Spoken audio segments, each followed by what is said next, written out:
Hey everybody, welcome to Crazy Tech Lab, and we have a brand new liquid cooler from Be Quiet today, the Light Loop 360mm. So this thing comes in a slightly smaller 240mm version as well as the 360 that we've got here, and it also comes in white as well as the black sample that we've got here. Now, Be Quiet is one of my favorite liquid cooler companies for the simple reason that they tend to focus much more on noise levels than other companies. They have some of the quietest fans and in particular pumps on liquid coolers out there right now, and have done in the past as well, and that's gained them quite a few fans in the industry. And I know that a lot of you don't like liquid coolers for the simple reason that pumps can be noisy on those things, but it's a double-edged sword with this thing. Two great reasons to pick a Be Quiet cooler over another brand if you like low noise levels, not least of all because the pump is quiet out of the box. But this cooler, like many Be Quiet liquid coolers before it, is refillable. That's right, you heard me right. You can actually top up the coolant that is inside the liquid cooler. And why might you want to do that, for example? Well, what can actually happen with liquid coolers over a number of years is that the liquid actually seeps out of the pipes, the tubes, and you're not going to see drips running down it or anything like that. It just kind of evaporates out because rubber and silicone and those kind of things can be porous in the way that they're manufactured with these things. So over a couple of years, you might see your pump getting a little bit noisier. You might hear gurgling and that kind of stuff. And it's one of the reasons why you want to orientate your cooler in a specific way to avoid air bubbles actually kind of finding their way out of the radiator, which kind of acts like a reservoir in these things. The air bubbles can find their way out and go up to the pump if it's mounted higher than the radiators. So that's purely down to the fact that the coolant leaches out over time, air bubbles are introduced, and they find their way into the pump, and basically the area of the cold plate or the plate that touches your CPU can actually have air bubble ingress in there, which means that it's not going to cool very effectively. The air bubbles going around the impeller in the pump will be noisy, you'll hear gurgling sounds, that kind of stuff, and in worst case scenario, the pump can actually run dry and fail as well. So being able to top it up is a pretty neat feature. So that's potentially something that we might have to pay a little more for though, along with all the RGB lighting, and there's a fan hub in the box as well. Pricing for these things, the 360mm version is going to cost around $160, which is no way near the most expensive 360mm models out there, but it is quite more expensive than competing models and some of the more value-focused models on the market, which we are going to be comparing this thing to in the video today. So the 250mm model retailing for around 130 bucks, and in here in the UK, it's around £5 or so cheaper than that once you convert it over to pounds, and pretty much the same in euros as well. So reasonably expensive, slightly higher for price for the white model, but only by about $5 or so. So if you do need white to go with your white case, then it's not really a big deal there in terms of price.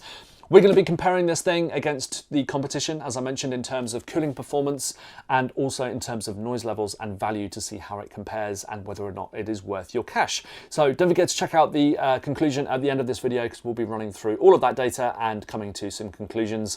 And I'd like to thank Be Quiet for sending over the Light Loop 360 today. Thanks a lot, guys, for sending this, very, very much appreciated. And also thanks to you guys for watching this video. And if you do like this video, don't forget to like and comment on it as well. Just helps punch me through the algorithm and gets me noticed. And if you really liked it, you can even subscribe to my channel and turn on notifications and send your thanks down below as well. You can buy me a coffee or something like that.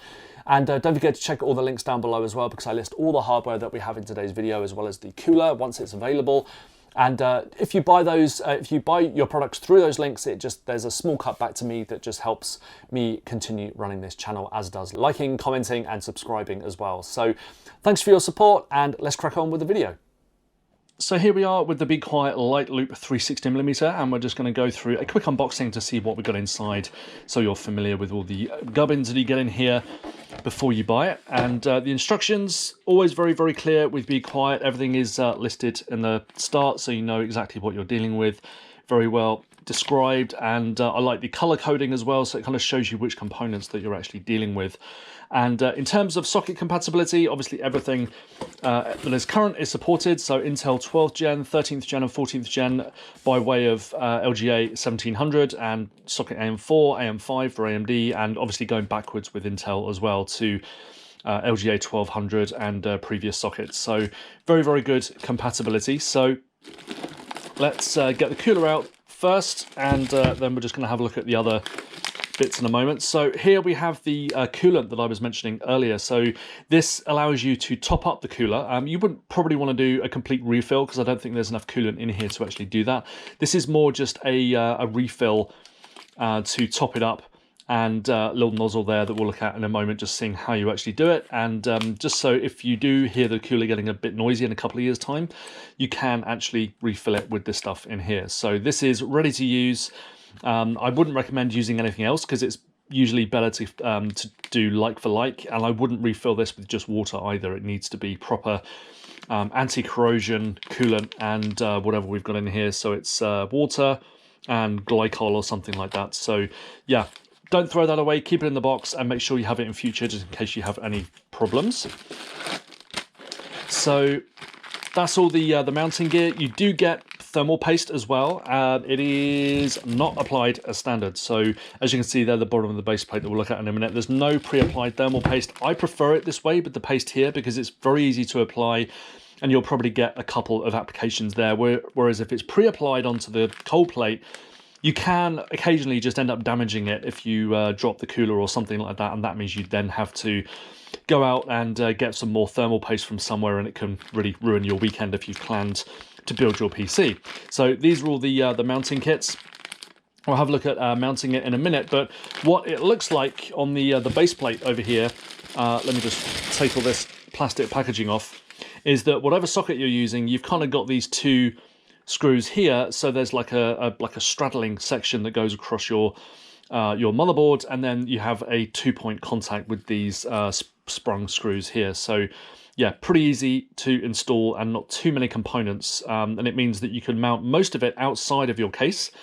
So you can fix stuff to your motherboard and then install your motherboard, and then when you mount your cooler, you've just got two screws to deal with, one there and then one there, which is super easy. So it should be relatively easy to install, and we can see here this huge section of basically opaque plastic, and that's all going to be illuminated with RGB lighting later on. So that's what we got there. Now the interesting part of the cooler, apart from the fact that you can refill it, is that we have a new fan and lighting module here. So this thing can potentially control any fans in your case, but obviously we've only got one PWM input here, so you would probably want to connect this to your CPU fan header and have this powering all of the fans. So we have 1, 2, 3, 4 fans here, so 4 fan headers on this thing, and also we have a 3-pin RGB connector down here. So that little guy is going to connect to your motherboard or your separate RGB controller, and then you can basically divvy out all your RGB lighting from these things. So it's a neat little thing to have. I'm guessing this is probably magnetic. We'll double check that when we do the build. It did actually come with some sticky pads, so maybe it's not actually magnetic. You might just have to stick it somewhere. So yeah, I would build the rest of your PC, then get this hooked up, and then just work out where you want to put it. And during your cable tidying, just make sure there's a space for it left on the motherboard tray, or in the base of your case, or wherever you want to put it.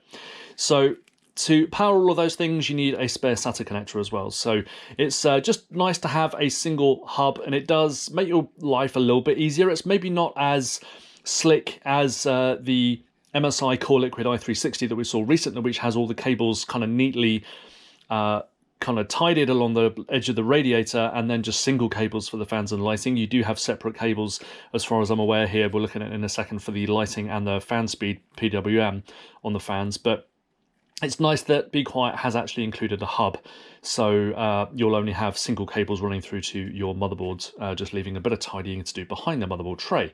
So what else do we get in here? We get a bunch more accessories over here. These look like the fan screws.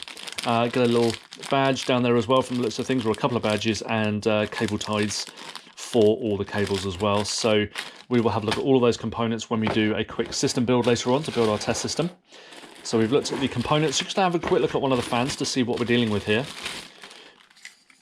So we have a Lightwings LX fan, maximum speed 2100 RPM. So that's reasonably fast. It's a lot faster than some of the quieter options out there for both air and liquid coolers, but what it does mean is that this cooler can potentially ramp up to pretty high speeds if you need it to. So you don't need it to run at that speed all the time. You can tune it down in your BIOS and that kind of thing, but just means that it's got that headroom there to deal with some high temperatures as and when you need it. So you can see the fan blades here are grooved, so that just has some aerodynamic effects, probably just reducing reducing turbulence and that kind of stuff, and just kind of gripping the air. They can also reduce noise levels and that kind of stuff as well. So each fan has separate cables for the PWM, speed control, and the RGB lighting. So it's pretty basic compared to a lot of liquid coolers out there that often have amalgamated fans, speed and RGB cables. So none of that going on here. It is kind of all separate cables for separate things,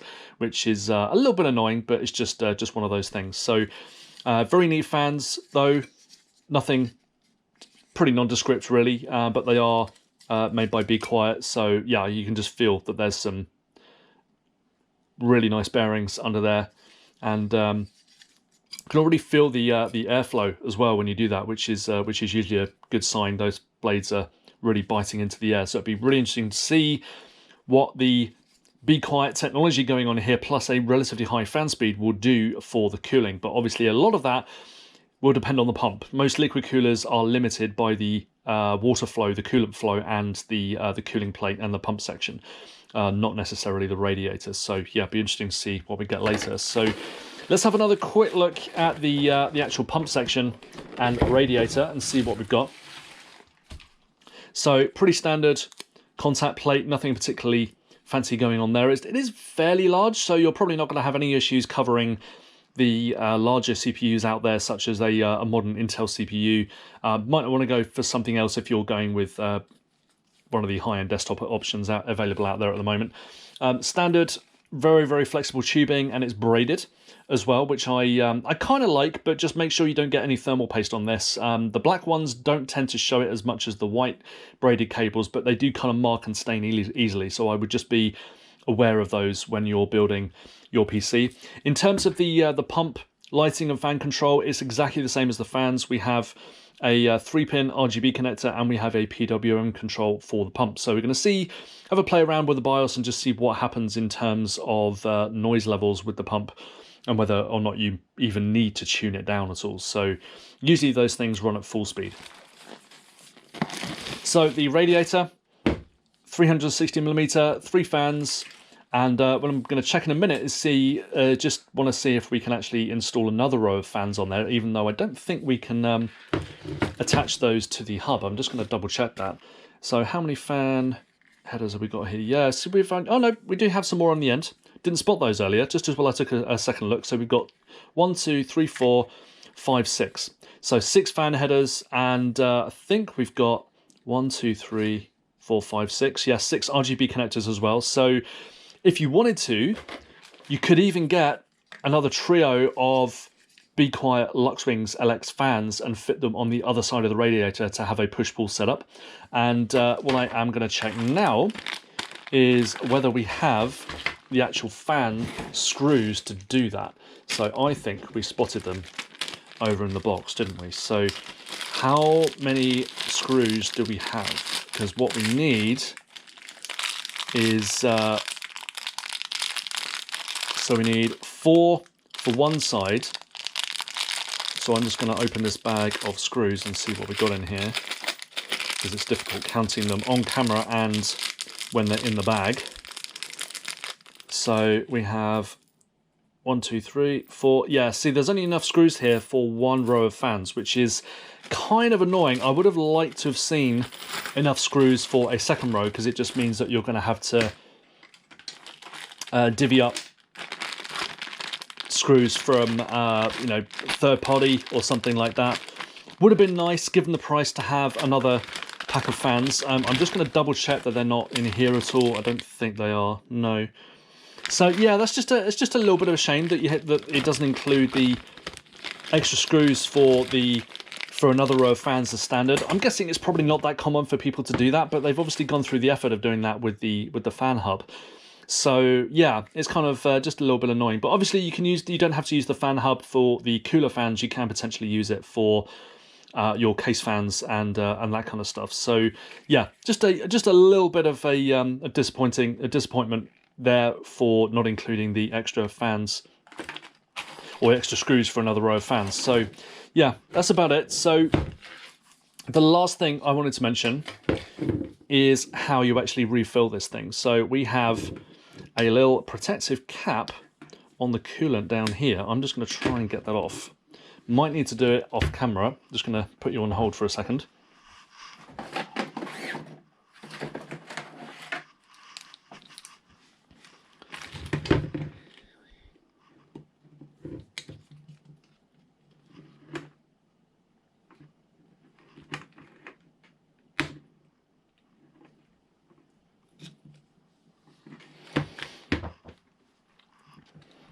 Okay, so here we go. I've just popped that off with a screwdriver, and as you can see in there, I've just popped the little rubber protective cap off, and we have a little star key in there actually. So there's a little star key which removes this screw, and then in there is basically the reservoir at the top of the radiator, and you can basically just top that up with the coolant.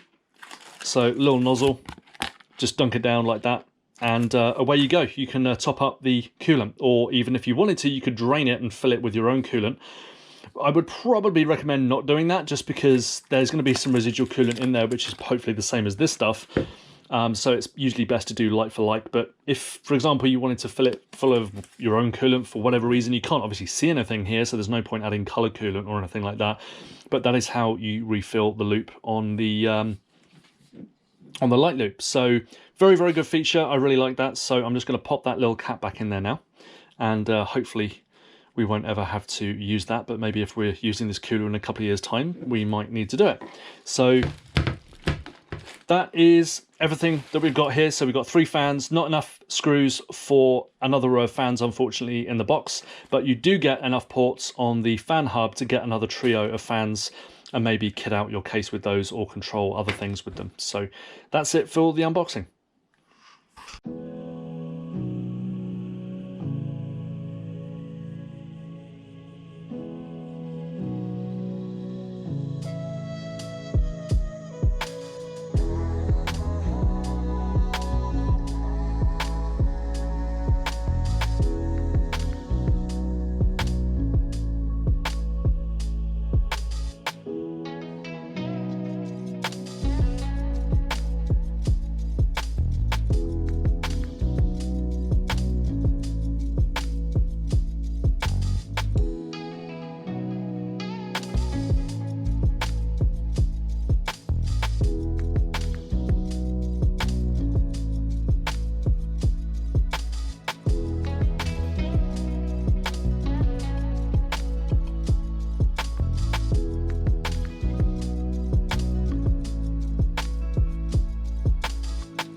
So here we are with the finished PC. It looks absolutely awesome, and something you can tell is that the fans aren't spinning because I have temporarily turned them off, but everything is on, including the graphics card. The PC is powered on because I just wanted you to hear the pump.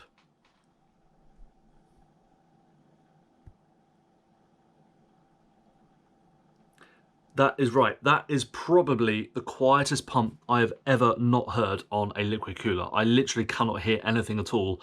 Maybe if I put my ear right up against it, there's a very, very, very slight hum. But if I start up the fans, instantly it just becomes inaudible. So probably the most impressive feature of the light loop is its incredibly quiet, almost silent pump.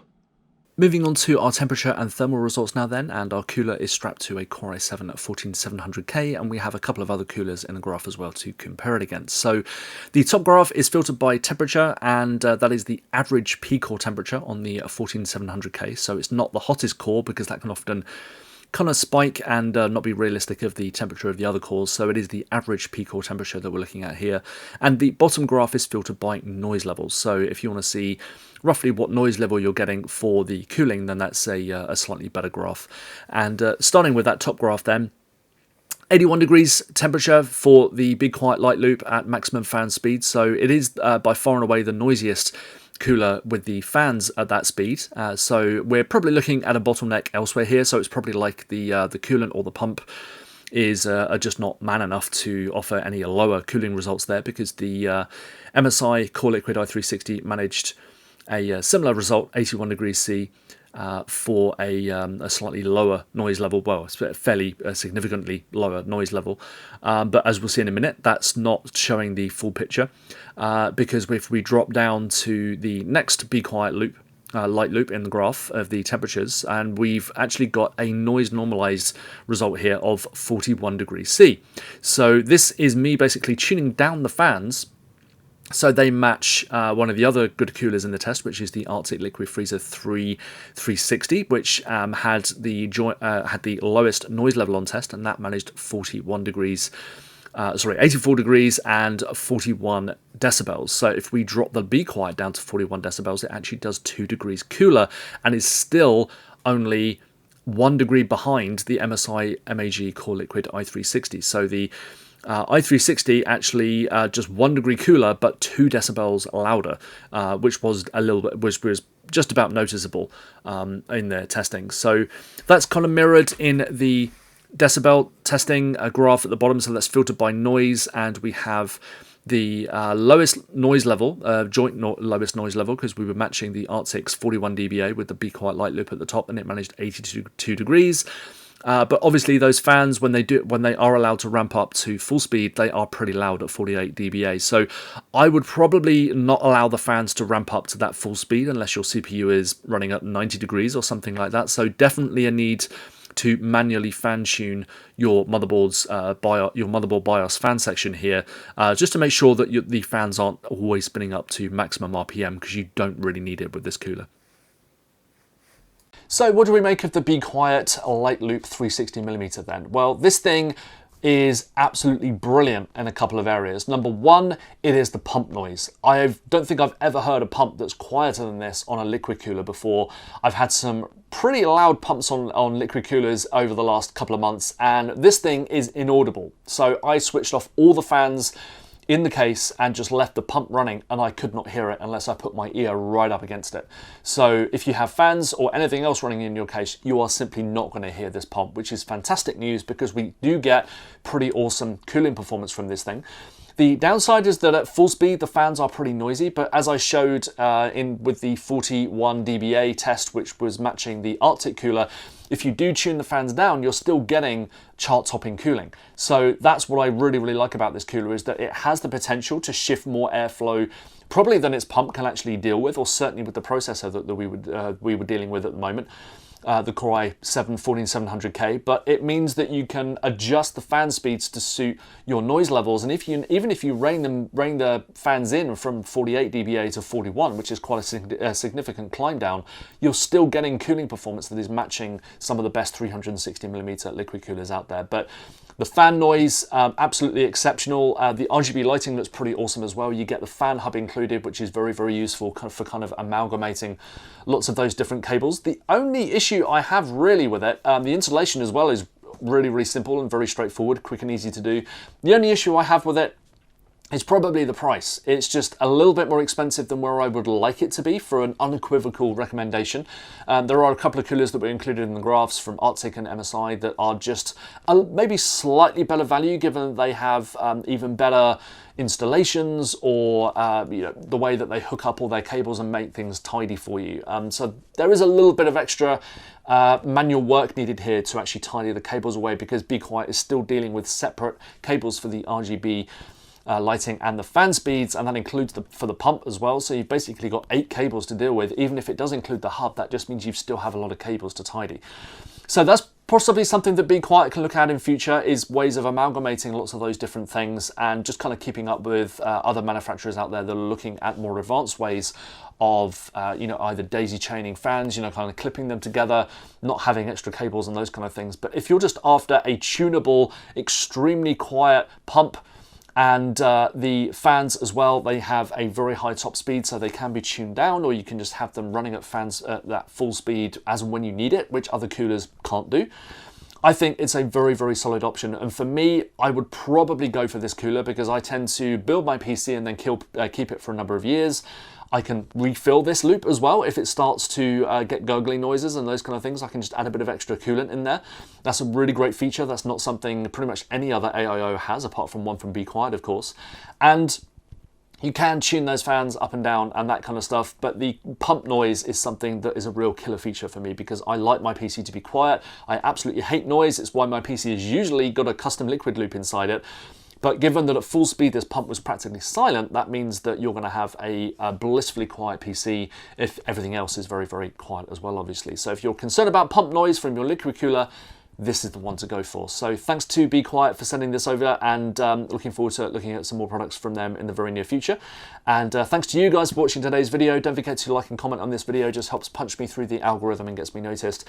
All the links for the hardware that we've got are down in the video below, as well as my Amazon shop, where you can check out all the latest hardware that I've checked, tried and tested on this channel. I don't just build pretty PCs, I actually test the stuff, so it's worth your cash.